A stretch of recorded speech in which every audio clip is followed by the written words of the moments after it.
Left tackle, cornerback, edge rusher. No, the Rams should draft this superstar tight end the first round. That's coming up next here on Locked On Rams. You are Locked On Rams, your daily Los Angeles Rams podcast. Part of the Locked On Podcast Network, your team every day.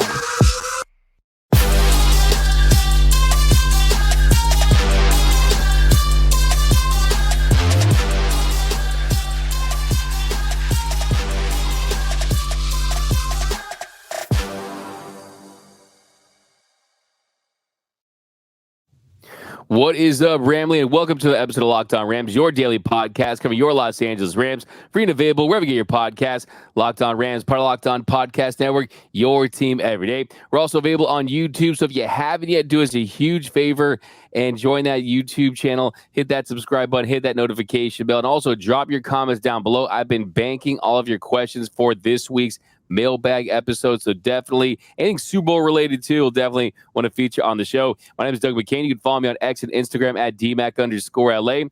And I've been covering LA sports for a decade, 24/7 sports, Dodgers Nation, and now Locked On Rams. And of course, I'm joined by the People's Champ, Mr. Travis Rogers, the Rams pre-half and post-game show host. You can follow him on X at Travis Rogers. And on today's show, we're talking about the tight end position. Should the Rams go out there and possibly draft a tight end in the first round? Could they trade for a tight end? Who will be the Rams starting tight end next season? Also, we did a redraft on ESPN, and the Rams, they absolutely killed that 2023 draft. But first, this episode of Locked On Rams brought to you by PrizePicks, the easiest and most exciting way to play daily fantasy sports. Go to PrizePicks.com/LockedOnNFL and use code all lowercase LockedOnNFL for a first deposit match up to $100. Now, Travis, the ESPN redraft came out, and the Rams should feel even better about how they did. They absolutely crushed the draft. Of course, Puka Nacua, the steal of the draft. They pick him up with their fourth pick in the fifth round.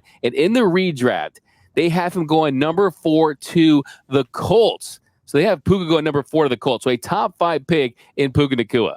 Yeah, it really is just something that can kind of unlock your entire franchise for a period of years, right? This is such found money that not just that you found a player, not just that you found a starter, but that you found an all-pro level player. That just doesn't happen, right? That if you draft an all-pro level player in the first round, you hit a home run.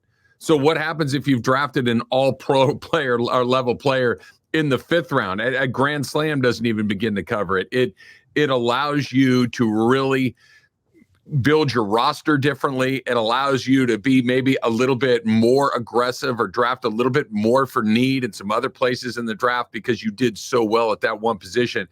And look, they've done it a couple of times. I get it that the fifth round is different than the third round, but they got Cooper Kupp in the third round not a super long time ago. That they clearly value football players more than they do the combine. I know that the Rams historically have not attended the combine all that much, but the reason Puka Nacua was not a first-round pick is because he's, air quotes, slow.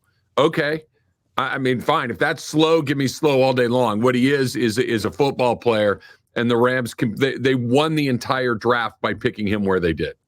And what makes it so unbelievable is if you look at this redraft, the players they have ahead of him, C.J. Stroud, Anthony Richardson, and Will Anderson Jr. So those guys aren't diamonds in the rough. Those guys aren't third or fourth round picks, whereas Puka was the last pick there in the first round, in the fifth round there. So to be able to get the value from him and how high everyone is on him after his remarkable rookie season, it just really take a bow less need, man. Take a freaking bow less need because you absolutely killed it with this draft. But of course, he's someone who set the rookie record with receptions and receiving yards. He was integral to them making the playoffs. And what more can you say about Puka Nacua? Now, next, though, how about this, T-Mac, before we move on real quick, just how much better will he be in year 2? I mean, think about it. That conceivably, this will be as bad as he is in the NFL, air quotes bad, that he didn't know what he was doing for the first part of the season. Now that he's got a year of experience, now that he understands Sean McVay's system for,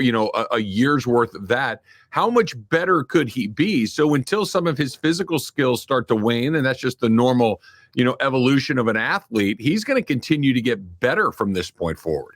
Yeah, I think the big question is how do you adjust when they adjust to you, right? And they're Right. going to adjust to him. He's going to be the focal point of their offense, especially if they don't go out there and add any key receivers, any premium receivers. You still have Cooper Kupp, and you hope that a healthy Cooper Kupp can get closer to the guy we saw that was a perennial Pro Bowler. But it is going to be Puka's offense from a receiver standpoint moving forward. And the big question is, one, how does he adjust when defenses are scheming against him? And two, can he stay healthy? I mean, that's really the thing with Puka Nacua. I see some people out there talking about Deebo Samuel. He's got some Deebo Samuel in him. He definitely does. Of course, Deebo has him beat as a runner. Puka has him beat as a receiver. But as far as being a big physical guy, always moving the chains, always moving forward, they have that similarity. Also, they get banged up because of the style of football, the reckless abandon. And you don't want to take that away, but you definitely want to make sure you do everything you can to keep him healthy.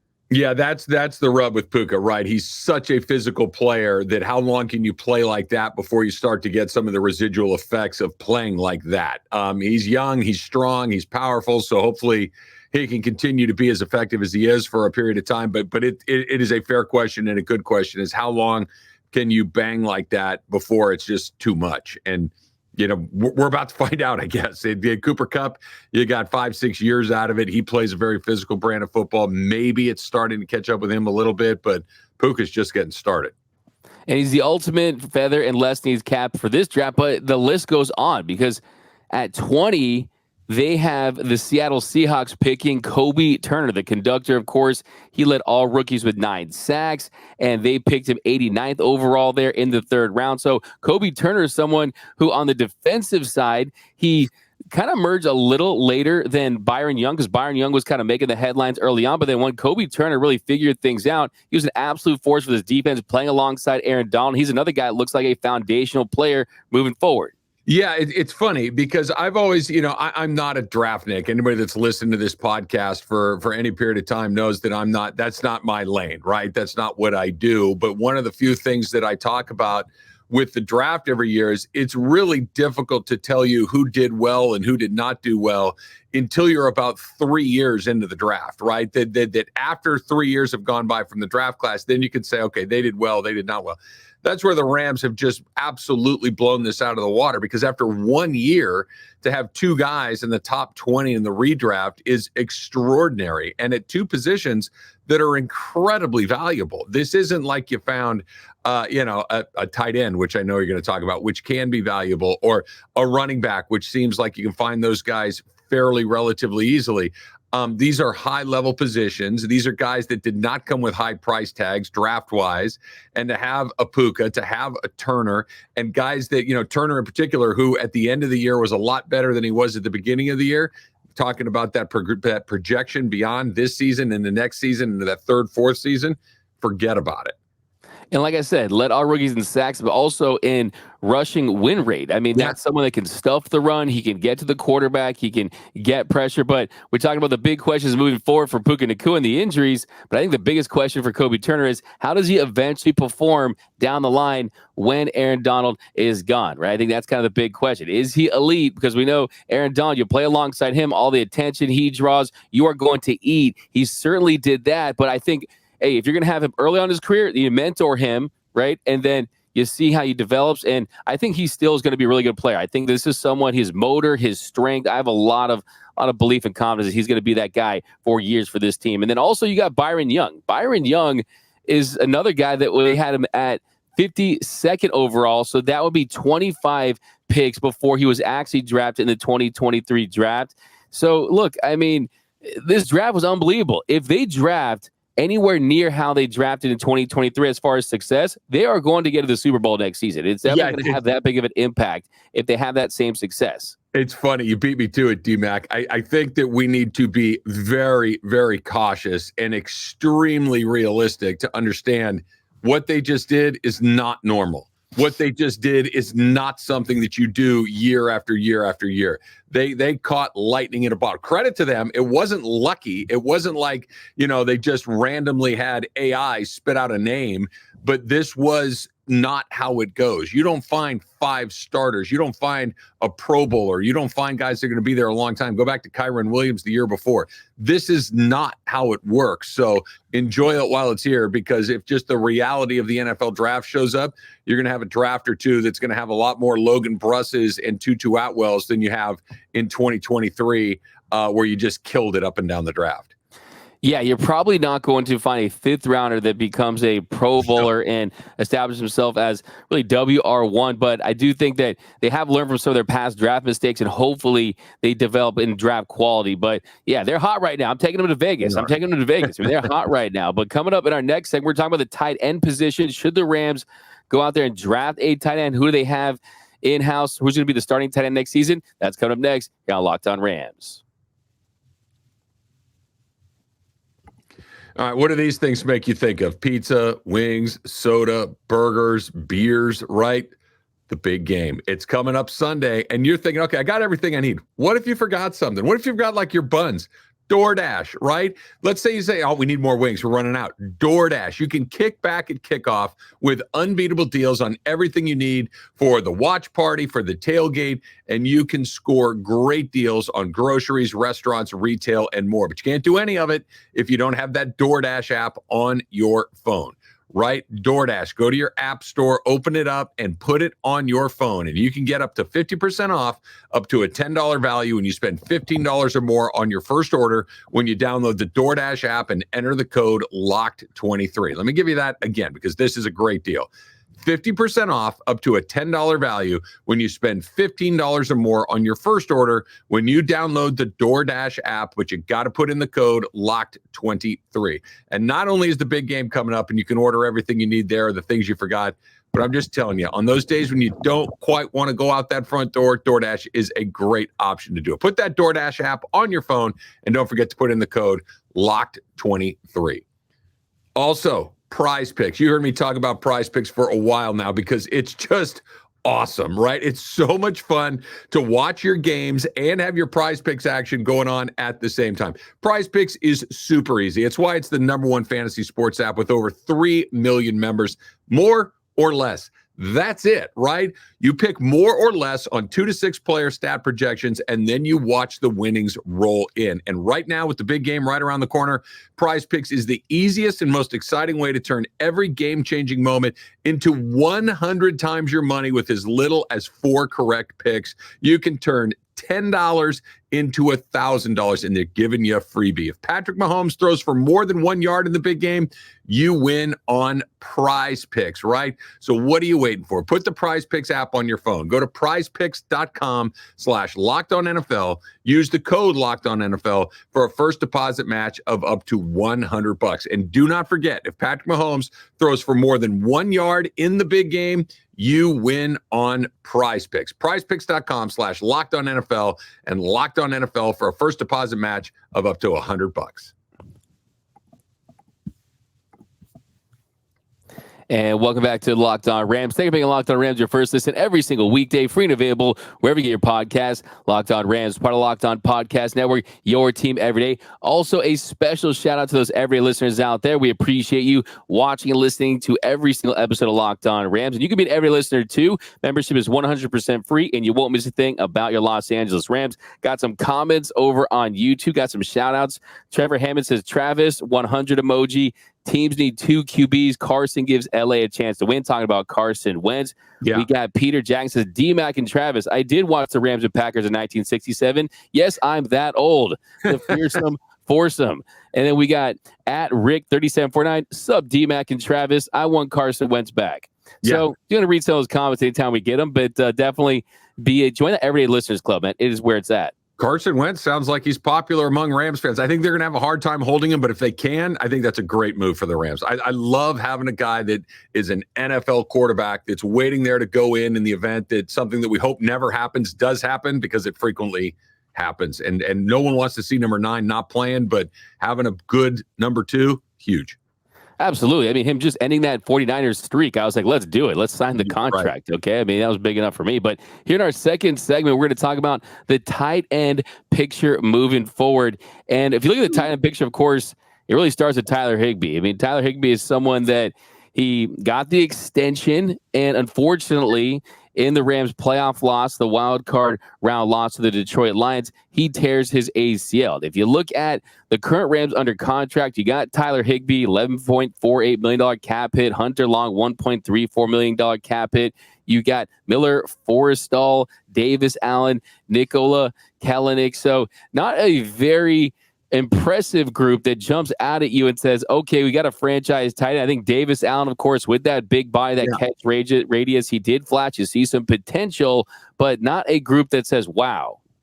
No, it's not. And Tyler Higbee has unfortunately been dealing with injuries for a few seasons now, and obviously has a very significant injury with what happened against the Detroit Lions. So, whatever you get from him, I guess you take it, but I don't know how much you can expect to get from him moving forward based on his injury history. Davis Allen is the one guy in that group that you mentioned that I think is pretty interesting. And here's why. Talking to people that know things, the tight end position, other than the quarterback position, is probably the most complicated one to understand in Sean McVay's offense. That he was being used more and more as the season went on, I think bodes well for his understanding of what it is that they're asking him for. Like we were talking about with Puka a second ago, understanding what it is in year 2 is a lot better than what it is in year 1. I think that counts double, if not more than double, for a player like Davis Allen. I think that we talk about this all the time. What does the Sean McVay offense look like when you fully unlock it and you have a running back that can run the ball, catch the ball, block out of the backfield? The one piece of the McVay offense that we've really never seen get on track in the 7 years that he's been here is that tight end position. If you could find a playmaker there, if you could find somebody, look, you're not going to find Travis Kelce, you're not going to find a player like that probably, but somebody that's a version of that, if you can get, 75, 80% of that, I'd love to see what McVay's offense looks like if you could throw it to the tight end regularly, because we know what the receivers look like. We know what the back looks like. The tight end's the question mark. Yeah, and really when it comes to Sean McVay and looking for a tight end, he never had to worry about it because Higbee was so consistent, so good for such a long time. It's unfortunate he goes down in that wild card game. It's really going to force them to either draft a tight end early or sign a veteran tight end. But I just think with this group, yes, Davis Allen, he did show some flashes. You can see the potential in him, but he's a 5th-round pick, and he's going to be a 5th-round pick that emerges like a Puka Nacua in the same draft. I mean, we talked about how lucky this team is. I mean, you're really going to get it again. I just don't know if that's going to be the case. You got the other guys on this list. You got some pending free agents. Bryson Hopkins, of course, Super Bowl 56 contributor. He was supposed to be that number 2 tight end after Gerald Green exited in 2021, but he just wasn't able to establish himself in that role. So I do think that this is a situation where you can't just look in-house for a tight end. I think you have to explore options, how you improve that position, knowing that Tyler Higbee is going to start the year on that PUP list. Yeah, and I just want to say it again. I think we need to be really, really realistic about what you're going to get out of draftees, right? You mentioned Davis Allen. If he just becomes a starter, that's an amazing pick in the 5th round, right? If you get another guy that could play, 17 games a year, 15 games a year, whatever it is, and he can catch 2 passes a game, 3 passes a game, understand what it is that he's being asked to do in the McVay system, that is a grand slam home run. Puka cannot be the threshold, right? It's just you nailed it with that. That's not coming around again, but that doesn't mean you can't find another guy in that draft who becomes a regular contributor to what you're doing. Yeah, you're not going to win the Powerball every Twice. week, right? Yeah. It doesn't happen, okay? It'd be great if it did, trust me, but it's just unrealistic. So I think when you look at the tight end position and the fact that, yes, you have Puka Nacua, but the fact that Cooper Kupp seems like he's on the decline based on what he was, there's no doubt about that. I think that's a position that you could look to bolster. And there are some tight ends in the draft that the Rams could look towards, and one that could be an absolute game changer. We're going to talk about him next. That's coming up next here on Locked On Rams. All right, this next segment is brought to us by our sponsor, BetterHelp. You've heard me talk about this, and you know this as well, right? Sometimes it's better to just talk it out, to get it off your chest, and somebody or should say, especially to somebody that doesn't have, a bias in your life, that can listen to it, organically, that can listen to it for what it is. And I still can't get over the fact that we never found a kicker for the Rams. They never found somebody that could make kicks, right? That is something that is still gnawing away at me. And just saying it out loud can make a big difference. And so that's what therapy is all about, right? Saying it out loud. Most of us obviously have much larger problems than what our football team did or didn't do, but it is important to get it out there, to get it off your chest and just kind of unburden yourself with some of this stuff. So if you've been thinking about starting therapy, why not give BetterHelp a try? It's entirely online. It's designed to be flexible, and it's completely suited to your schedule. So visit BetterHelp.com/lockedon to get 10% off of your first month and get it off your chest. Talk it out. Feel better. That's BetterHelp, HELP.com/lockedon. And when you use that code, BetterHelp.com/lockedon, you're going to get 10% off of your first month. And we are off running here on Locked On Rams. Thank you for making Locked On Rams your first listen every single weekday, free and available wherever you get your podcasts. Locked On Rams, part of Locked On Podcast Network, your team every day. Now, Travis, here in our third segment, we're going to talk about a tight end that the Rams could draft, and that is Georgia tight end Brock Bowers. Now, if you look at mocks, he's consistently there at 16, 17. So where the Rams are at, I mean, he's someone that could be an option. Now, I look at Brock Bowers. I'll make the case for why they should draft him. This guy's a cheat code. This guy's a cheat code out there. He's got the hands of a wide receiver. He can move like a running back. He's like Christian McCaffrey. I mean, this is someone that has so many offensive skills. He's an absolute matchup nightmare. And I think with Cooper Kupp, you could line him up in similar spaces. You can line him up in the slot there and have success. He's not your traditional blocking tight end. He's someone that has a lot of skills and could absolutely be a weapon in year one for Matthew Stafford and this Rams offense. Yeah, you know, we talked about it last segment, D-Mac, about Travis Kelce, and I'm not going to say that Brock Bowers is the next Travis. Travis Kelce is going to the Hall of Fame, so to try to get to that level is the wildest dream. But he kind of looks the part, doesn't he? Like he just kind of looks like one of those guys that he's incredibly athletic. He's incredibly strong for his size. He's very, very fast. And, you know, I get it. It's college football. It doesn't always translate perfectly to the next level. But the closest thing that we're seeing to NFL football that isn't NFL football is SEC football. And he's running circles around guys. I mean, there's just doesn't seem to be anybody that can deal with him. Now, he's playing with the best O-lineman. He's playing with the best coach. He's playing with the best, you know, all of these things. But we know that the Rams like Georgia guys. We've seen them have some success with some Georgia guys. So it certainly tracks like that's something that the Rams would be interested in. And I think what it was too, and this matters not at all, but it would be fun. You win the draft that day. If you get him, Rams fans are ecstatic because it's a name you know, it's a school you know, he scores touchdowns, it's an offensive player, it's not a depth piece, it's not like, with no disrespect to Steve Avila, who, you know, was the grand slam of a pick for them last year. It's like, okay, we got a guard. I know we needed a guard. It's cool. You put him in there and he plays really. It's not particularly exciting. That guy could be incredibly exciting. That would be a great pick to see them do. Now, one last little nugget on this. Take the player that you think is going to be the best player regardless of position. That is always my philosophy. Take the guy that is the best player and figure it out from there, not the guy that's the best player at the position that you think you need the most. I always love that strategy. I'm always trying to draft who can I get that I think that is going to help us in the long term, but also when you look at overall quality. I think that's the way to go about it. But I also think, too, for me, who can we draft? Yes, I said we. I'm not on the team, but who can we draft that can help us in year one, that can maximize Matthew Stafford, extend this championship window? And you look at Bowers, and like you said, you do win the draft that day. Yeah. He's a name that people know. And I think sometimes I cringe, Travis, when I hear generational talent. Everyone throws it out, generational talent. You could throw it out for this guy, though. This guy's absolutely a generational talent. Size of a linebacker, speed and power of a running back, hands of a receiver. Like I say, he's a Christian McCaffrey put into a tight end's body. So this is someone that I think can have an impact in year one. Yeah. I think this is someone that could be a franchise tight end. And unless he goes to a team that doesn't utilize him properly, gets injured, I have all the confidence that he is going to be a great tight end in the NFL. And any position that can have an impact, if you can almost guarantee they're going to be great, like you said, you kind of go with that value, that quality there. Yeah, my only hesitation on Bowers has nothing to do with Bowers. It has to do with the fact that I think the Rams need more help on the other side of the ball than they do on the offensive side of the ball. The Rams score points. The Rams move the ball. The Rams have wide receiver weapons. They do have a running back weapon in Kyron Williams. You've got, if he's not the best quarterback in the NFC, he's not past your second or third finger.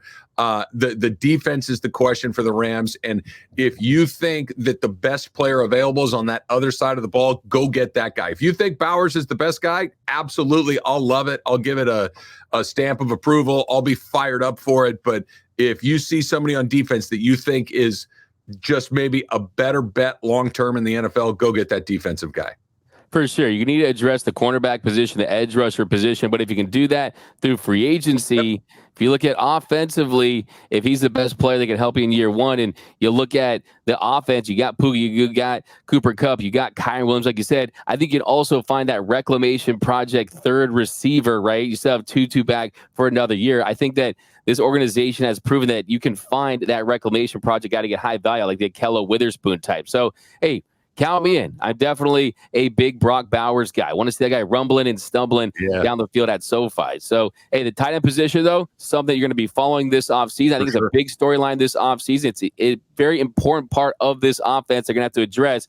Bowers could be that guy. But that's going to do it for this episode of Locked on Rams. My name is Doug McCain. You can follow me on X and Instagram at DMAC_LA. You can follow the People's Champ, Mr. Travis Rogers, at Travis Rogers. And until next time, whose house? It's Locked on Rams house.